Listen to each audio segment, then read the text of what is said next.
abaana kati we bituuse basayiningise contract abantu batandise obameza amalala abaana b'amaanyi kyolina okukola kola kino ne kino. Yes, naffe twalabiraawo talina gwe yeebuuzaako yasalawo nga ye contract myaka 10. Yayimba byankukutu tobyanika mu bantu wali babbali. Oyo naye waaliwo Kaloma Nywera naye ndowooza bamala tula ne taata we n'asayininga naye ate oyo ebyamugjayo tebyali byandagaano byali birala bya girlfriend bwe bityo byali bugundi. Naye nze kyenjagadde nkulage nti bandi nagivaamu ogw'omukaaga 2014 bandi neegwa 2015 ogw'omusanvu wanuya. Abantu abasinga tebasobola mmanyi ngeri ebibiina ebyo gye bigwamu kuba jjukira akageri kemubeera nga muyina zihiti ezo nga zirimu logo ya bandi ate zisigala zikyasawundinga mu bantu naye nga mulimu koko ngenda owulira ebintu bitabusi. Ate Maggie Kayima atabuse ne Pastor Yiga ate bano bamuddeza omuliro bali bakoze batya katono nnyo. Maggie Kayima kigambibwa nti yali muninkini wa pastor oyo. Nange mpulira biwulire manye musibbenwa mwagala okutusokolamu ebigambo kyemanyi naye nga bwe wabiwulira kati ke kaseera gwe wabiwulira kwani kati gwe kyoba omanya. Pastor Yiga yali musajja atatulaga muntu we.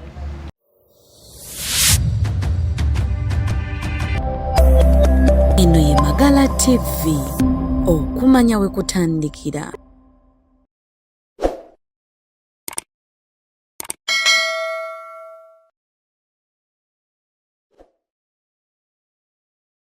Tukyali mu lugendo lwa Umaru Mwanje ng'atunyumiza emboozi eyali mu kibiina Revival Band ekimu ku kibiina kyenzikiriza nti kyo kyakola ebyakyo nakati ng'abayimbi abakirimu abamu tebaddangangula amaanyi tebaagafuna bamu baanafuwa. Abeera MC Beno oli ku Magala TV tuli mu Mega Vibe Show. N'olunaku olwaleero twagala kwongereza kuwetwakoma twongere okumanya ekibiina kino amaanyi ge kyalina gaalagawa. Aliyo abagamba nti ekibiina kyali kya mugenzi naye ate omugenzi jjukira ebiseera bye si ye yali omuyimbi ate twategeddeko akatono emabega nti waliwo abaali bawandiika ne musical eyafuuka hiiti. Lwaki abantu abo baawandikanga hiiti abakyaliwo lwaki tebeegattagata ne basigala ng'ekintu kino bakitwala mu maaso? Wabula kansooke nziremu mubuuzeeko then tweyongereyo mu mboozi yaffe. Neyanza okunkyaza ku Magala TV MC Benoit buli kaseera nimbanga mundowoozaako ate nga stories ennena mpanvu era zo zinyuma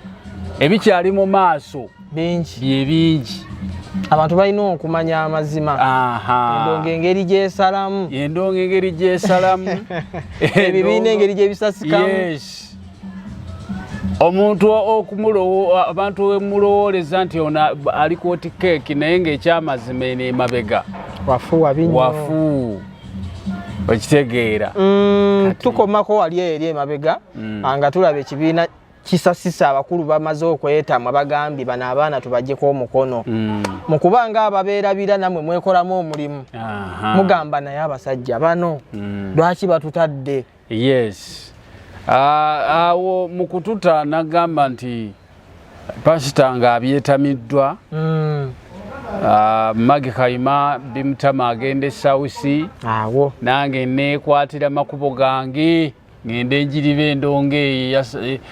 bakadookuba awo omukyala bamitama Mannamaggi yali mukwano gwa Hajati Madina bibuuza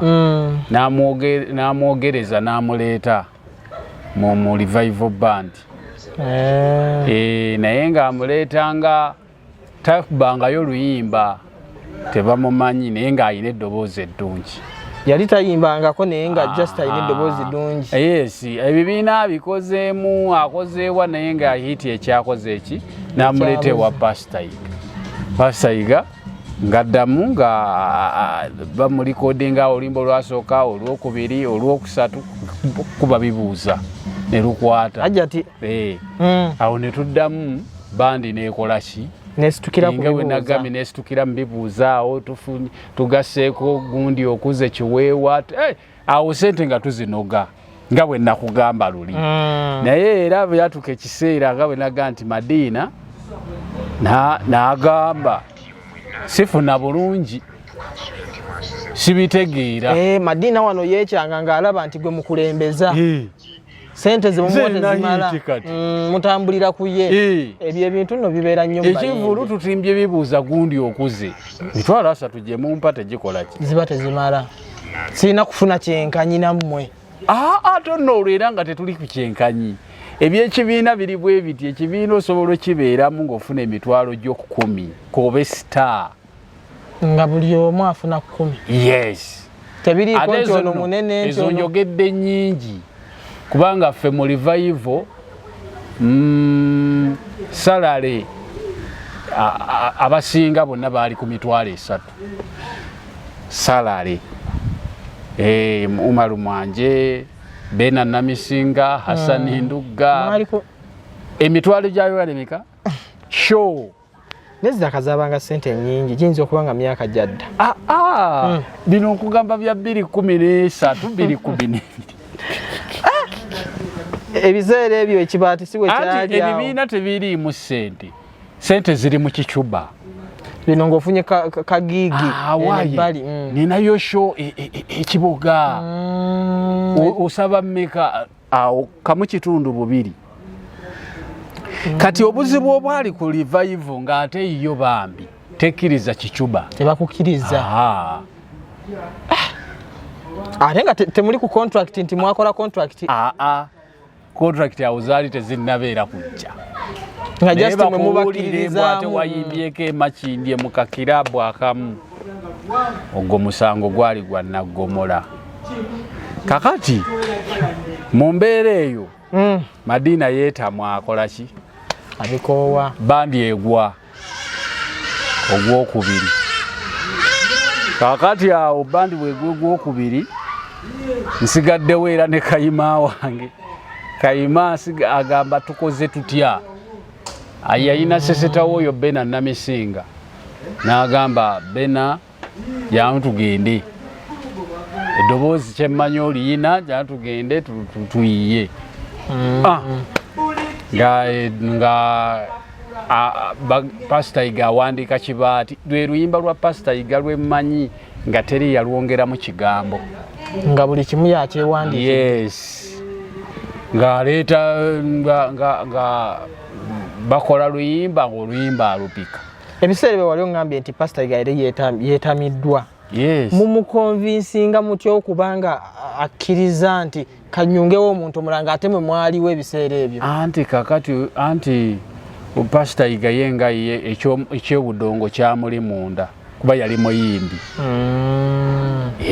ekyokubiri nga bandi yali agikola promotinga linnya lye na church nga bwe watugamba yes to promote church no promoting erinnya lye ng'omuntu okitegeera kati nga tayinza butagiteekawo kubanga yamanya nti entertainment eno egenda kukuza kanisa ekuze n'erinnya lye kintu kyenzikiriza nti kyatuukirira era kyamukolera nnyo amaze owandiika bibuuza ekibaati kikwata awo nange nina omwana wani ne TV y'omu kisenge awo Mage Kayima ayina mwami bibumba n'emitima gy'abantu tugamba tusobola tuddamu etinta tutandisa okubazima kindye kalenda awo ate neefuuka nzibu mwami bibumba onkubyeko ekibaati TV y'omu ddiiro awo neefuuka nzibu kakati nakugamba nti tumaze okukola show ebuga abantu balaba tubafuna mwatambulira ddala nno kati tukola ekivulu ne bakayimbira Dramakiters akabikkuse eyo nagamba nti bwe twava mu kivulu ekyo Pastor Iga wava abamuwa amagezi abaana kati we bituuse basayiningise contract abantu batandise obameza amalala abaana b'amaanyi kyolina okukola kola kino ne kino yes naffe twalabiraawo talina gwe yeebuuzaako yasalawo nga ye contract myaka 10 sayiningako oba olina okukkiriza nti akubanja obukadde 10 bwekasosaako omukono kitegeeza okugivaamu bandi olina okunsasula obukadde bwange 10 tokkirizibwa kuyimbako walala. Amateeka gaali mangi kakati legimu eyo ye yaleeta Ndugga byankukutu bano ba Eric Mugwanyawo abo bajjira ba Pedro Matovu bapya tebalina mannya naye bo bagambanga ti okusayininga tewali buzibu twagala linnya tufe tubuulire nga bamaze olaba kyakoleddemu abaliwo. Kati Kalumwanywera yali okusinga ku nze kubanga Kayima yali wa munju Bena ye Kayima abo bassa kimu ogitegeera. Kati obuzibu buli ku Malumwanje ye ndowooza yeriki agenda kuteeka kendagano agenda kuteekako ogitegeera. Abantu buli lwe tukuŋŋaana mu practice nga pasita yigasoma abasayininzi Ndugga yasayininze Mugwanya nga musigala wali mulaba gamba leero tugaba nange kintu nga kikalubye ekintu nga kikalubye abalana basayininga tukoze tutya naye ajja alabanga mu bapapi bonna okusayininga Malumwanje taliimu ayogeraganya nange bayali musajja Muteesa n'agamba musajja ono lwaki taye bantu basayininga ye takola ki talabika ayagala kukola atya nampita kalina eyo yali tennaggwe ya Kyanisa netutuulamu bameka nanga bino tutudde babiri ate nze naawe era saagala mulala yenna abikole ki omuyimbi yenna abiwulire ekituufu gwe tondaba kusayida eki kikyoyagala naye mugamba mukama wange nze ninga omukazi gw'okunkumuddemu abaana bameka bana kati ate oyagala kunsayiningisa oŋŋambe nti sayininga ndakakasa oba oli mukazi wange nze gw'okunkumudde gw'osudde n'amabeere bandi eno ffe twagitandika 28 ng'ebyendagano tebiriiwo kale ebyendagano tebiriimu endoogo tuba tukuba ya mukwano oba nfunye oba sikoze eki kakati kino wakijjeewa kati ye kwe kuŋŋamba nti anti kakati nze nina ebintu bye ŋŋenda okukolera konze byebiriwa ngenda kutwala erubaga nga gy'osula otyo erubaga eyo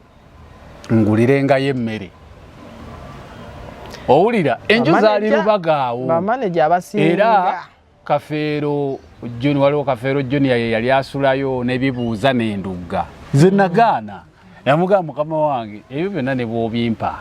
nkumanya obukambwe bwo si byange ojja kunyiga olunaku olwo ŋŋambe sikyasasula vaayo ongobe nga sina maze babikola ebyo kakati nze neŋŋaana nambuuza kati oyagala ki ne mugana naye kati omanyi nti mbadde nze njagala mukama wange nfuneyo ssente nkole bizinesi bere nga sidipendinze ku ndongoyo oli mutuufu awo oba nina hardware oba nina ki nga nze ninagamwa akasente kange naye gwe ne bw'ononzizanga mu safaari nga topadde kasente naaba nina wenzija ekikumi agamba ekyo kyoyagala kati genda okole proposal ey'ekintu kyoyagala okukola ogindeetere tutambuliraawo kakati mu mbeera eyo ey'okukola proposal nsireyo nkola proposal ndowooza n'ayogerako okwo ne Mage Kayima baani ne bamugamba nti ogenda kuba bwewawaatiro mwana ogenda mmotovu embithaako nabo ne beekyanga ebyo byo bibeerawo mu kibiina awo endagaano weŋŋaanira ogikola ki balabanga gugenda balyako so awo we tutakwataganira obuzibu bwava yes era nze awo livayivo njivaako mu 2024 awo mu mwezi ogwa wakati 24 oba 2014 naye nze nga nagamba abayimbi nembagamba nti okusayininga si kibi era abantu abamu mulowooza ndi Mwanje yalemesezza buli kimu yayagala okwediimya kubanga ye yafuna dda erinnya nembagamba tegugenda kuwela mwaka ng'endagaano eyo tennabanyiga ate olowooza kyalwa navaamu mu revival 2014 2015 bandi neegwa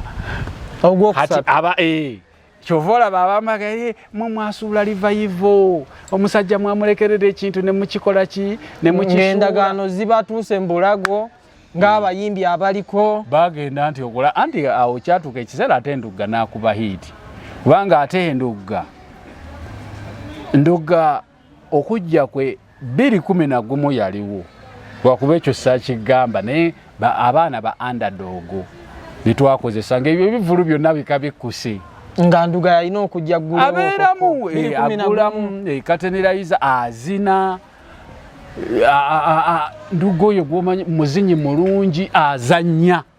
kati ebyo byonna bikabikkuse byani yabangamu naye nga tannafuna linnya 2011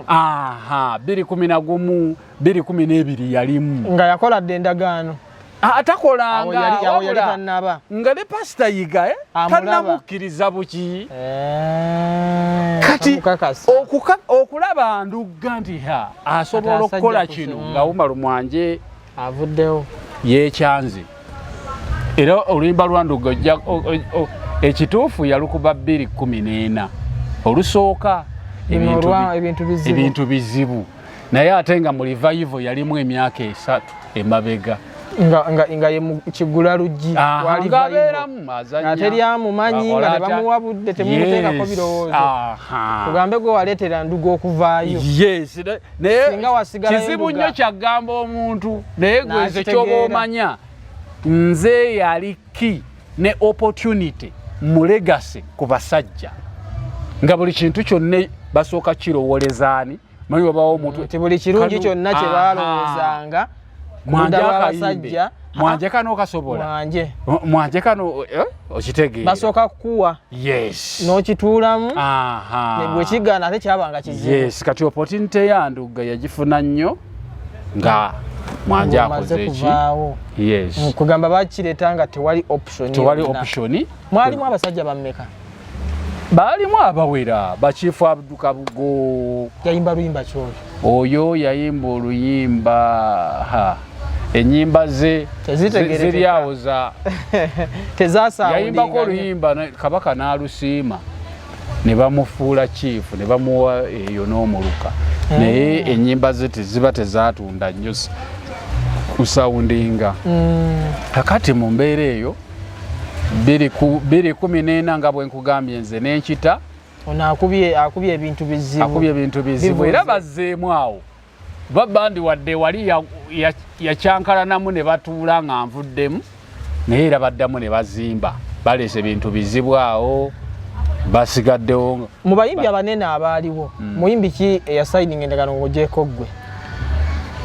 atasayininga ndagaano kuba gwe weeyogeddeko nga ggwe naye ku bunene bwe waliko mu kibiina mubaamu abayimbi abakukkiririza bagamba nange bano bonna Bakabugo tebasayininga waliwo ekibinja regimu awo abaali ku sayidi yange era nabo nga bakiteera awo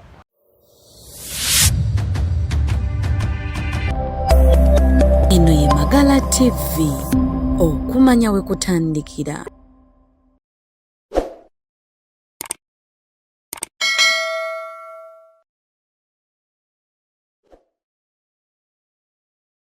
yayimba byankukutu tobyanika mu bantu wali wabbali oyo naye waaliwo Kaloma Nywera naye ndowooza bamala tula ne taata we n'asayininga naye ate oyo ebyamugjayo tebyali bya ndagaano byali birala bya girlfriend bwe bityo naye nze kyenjagadde nkulage nti bandi nagivaamu ogw'omukaaga 2014 bandi neegwa 2015 ogw'omusanvu wanuya abantu abasinga tebasobola mmanya engeri ebibiina ebyo gye bigwamu kuba jjukira akageri kimubeera nga mulina zihiti ezo nga zirimu logo ya bandi ate zisigala zikyasawundinga mu bantu naye nga mulimu nkoko ngenda owulira ebintu bitabusi ate Maggie Kayima atabuse ne Pastor Yiga ate bano bamuddiza omuliro bali bakoze batya katono nnyo Maggie Kayima kigambibwa nti yali muninkini wa pastor oyo nange mpulira biwulire manye musibbe nwa mwagala okutusokolamu ebigambo kyemanyi naye nga bwe wabiwulira kati ke kaseera gwe wabiwulira kwani kati gwe kyoba omanya Pastor Yiga yali musajja atatulaga muntu we yali mwate mumanyi ekyala we yabigira bitya simanyi oba yayitayo naye gwe kyoba omanya nti mu bulamu bwange bwonna sirabanga muntu Pastor Yiga yali akkiririzaamu nga Maggie Kayima era Maggie Kayima oluusi yalwalanga bulwazi bandi neetuula bandi tekyakoze waliwo ensonga era bandi yalisigadde ng'ewadaawadako kuba ziyinza kuga nti nze yagisuula asinze yali assaamu ssente naye Kayima kutabuka na Pastor Yiga bandi kwe kuvaawo kuba Kayima ye yali bandi Maggie Kayima ye yali bandi era n'abayimbi bonna abayimbira mu revival bandi baleme kulimba teriyo ya promotingibwa nga teguli mukono gwa Kayima ye yalagiranga ye yayina sse era nga bwakusibira ekikookolo nga mateeka gono ino okola tosobola kuyimbamu oba tosobola fulumya luyimba yes kati abo bonna abagamba Kayima aba yakoonamu sitambu bibuuza lufulume waliwo amawulire era agatambula ng'omugenzi amaze okufa nga kiraga nti ne mukyaki yalinamu omukono mu bizinesi z'omusajja nkugamba ebigambo bino obiwulire bulungi nze sirimba ate seekwekerera kubanga oli talina kyagenda kunsasula ne bano tebalina kyebagenda kunsasula Maggie Kayima yali azanya 40% mu bintu by'ekawala byonna kanisa ogambye ebbanga liwamala tewalabako muninkini wa pastor naye ate mu kaseera kewamalayo wali olaba nga okusalawo kunene kuli wa Kayima nga ne bwe bagamba Umaru Mwanje bamuwa akakadde ng'oli tawakana ate nga wanga awakanirawa kugambye ffe twayimbanga Kayima kale kanchikutegeeza wabo ina kye weetaaga oyina yita mu Kayima omugaye madamu nsaba okkirizise nga bwe tutera okukola ku nti boss waba mukazi we nga yamukwasa obuvunaanyizibwa Kayima singa yakeera ekya n'agamba nti oluyimba ebintu bizibu luweebwe sekitooleko oli gundi tajja kulusobola nze mpulira ye tankolera era tebaali buwadde endugga kati gwe manya nti ene paasi zonna ez'abayimbi ba Revival abaakubayo ku zihiti mwalimu omukono gwa Kayima naye yakola bulungi era nze simuwalana engaba gye yagabangamu nti bayimbi abayisinga aba Revival mpulira bamwogerera bubi bamukuba emisumaali kiraga nti yali mukulembeze yenna ebiseera ebisi naye nze kunze nzikiriza nti alina kye yakola kebe TV nno TV eyo ogiraba ey'ekawala TV y'ekawala erimu omukono gwa Kayima erimu omukono gwa Yasini Khan era TV yatandikira ku laptop era ekirowoozo kyava mu Yasini Khan ne Maggie Kayima eddoboozi eryasooka lyengeni oli ku ABS TV etuwummuza ebirowoozo lyali lya Maggie Kayima nga bapangapanga ka laptop awo era Yasini Khan ye yabalira Pastor Yiga nti osobola osasula license netugula omukutu biki nga waliwo obukadde ebi abantu abamu bo balaba biraba ebintu bati ne bagamba nti byoli oli n'ayogera ebitakwatagana naye nga mmwe ng'abayimbi mwatuukanga ekiseera ne muba nga musobola okulondoola bizinesi za mukama wa mwozo ne mumanyi engeri gye zitambulamu kati waliwo abayimbi Umaru Mwanje omulaba kugambye nti ffe mu kutandika revival naliwo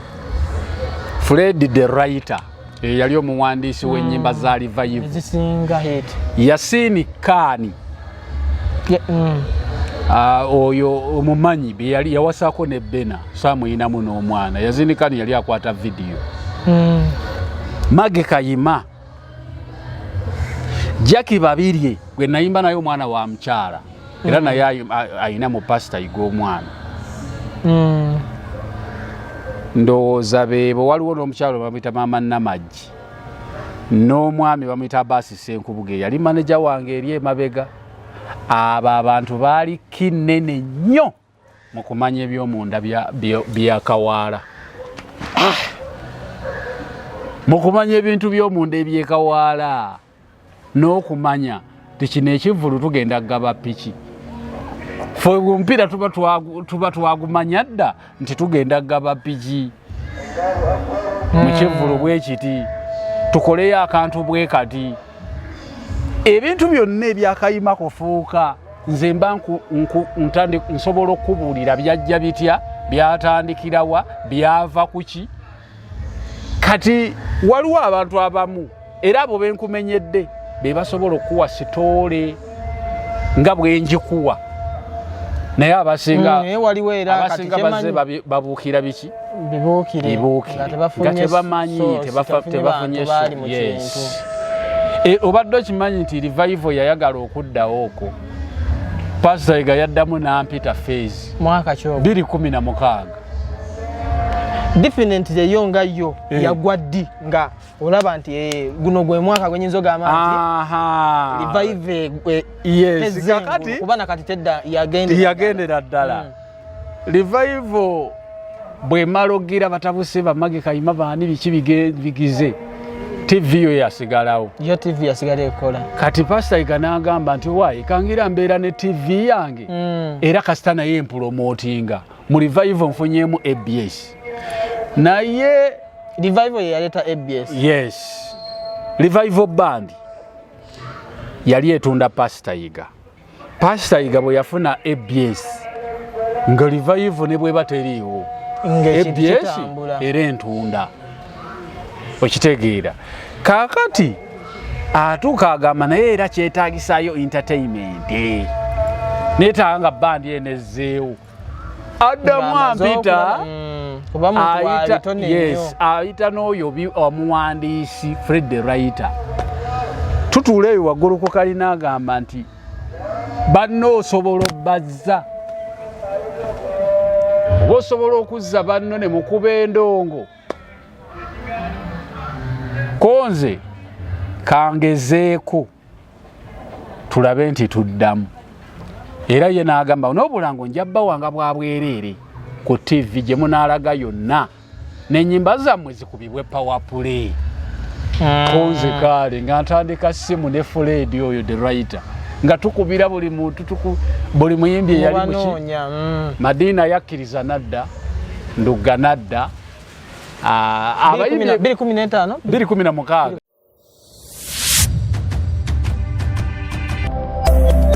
Eno ye Magala TV okumanya we kutandikira.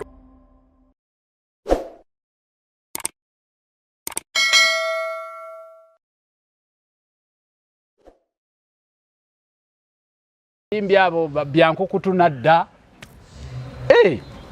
abayimbi abatulemerera baali aba Mage Kayima ne Bena Namisinga nga bakoye bo bavaawo mu bubi Mage Kayima Mage Kayima ne Bena Namisinga envaawo y'Ekawaala awo tomanyi nti beddiza n'omuliro ono amala abateeke ku TV kalondoozi nga bali bwereere banaaba eddagala bali bamuddiza ebigambo eno kati empala naawe yali nnene kati nga tebasobola kudda kitegeera ffe ne tukola ki ne twepangapanga awo ne tuddawo twakolayo show nga 3 abayimbi nga tebakwatagana 2016 era 2016 ekibiina kya revival band we kyakubira baayi kopuliitire omusajja yagezaako ne bigaana abayimbi nga baganya okukwatagana nina wenjagala tutandikire mu mboozi eddako Kindaze nti mwa abayimbi abali mu revival band omugenzi mwali mu mutegeera nnyo. Naye ngambye nti tewalabako ku mukyala we. Naye ate nga tulaba nti yalina abaana. Abaffe bano abaana bakomangawa. Tulina ono mu kaseera kano aliko eyasika. Yamubanjulirako okokko Jengo, Pastor Jengo. Kuba kindaga nti Jengo ateekeddwa okubanga yafunanga akaseera n'abeerako ne kitaawe mu bizinensi ezimu bwesigwe bw'alina. Awo nawo tugenda kutuukawo ogenda kubuulirawo. Then ensonga endala gye tugenda okwogerako ensonga ya waliwo omukyala agambibwa okuba nti yabba ssente ku Pastor Iga nga bazimba TV eyo yali South Africa. Awo nawo njala tukubewo nnyo ttooki kuba ekintu kyalabikira nnyo mu mawulire bwali na bufere. Bwali bufere kuba ebiseera ebyo nyingi kyemanyi mwaliwo. ABS egenda okutuuka okuyimirirawo mwaliwo mwenna. Nsaba osiibula abalabi baffe ab'Amagala TV. Abalabi b'Amagala TV bambi mwebale nnyo tubeerako, mwebale tugoberera, mwebale tuweereza, mukyafuna bingi. Muffe mukyatufuna mu bingi n'okumanya bwino omutuufu nga temulimbiddwa. Mwebale nnyo, mwebale ddala tugoberera. Amanya bamitawo Malumwanjo ow'ekyejo. Nakati okyakirina? Nze ndira Stiboni. Nayo kikola kwani nga tolina mukyala? Mukyala nja kufuna ate n'anajja alina okumanya nti nkirina. Kale yoyo ow'ekyejo katumute bannaye mwebale tugoberera.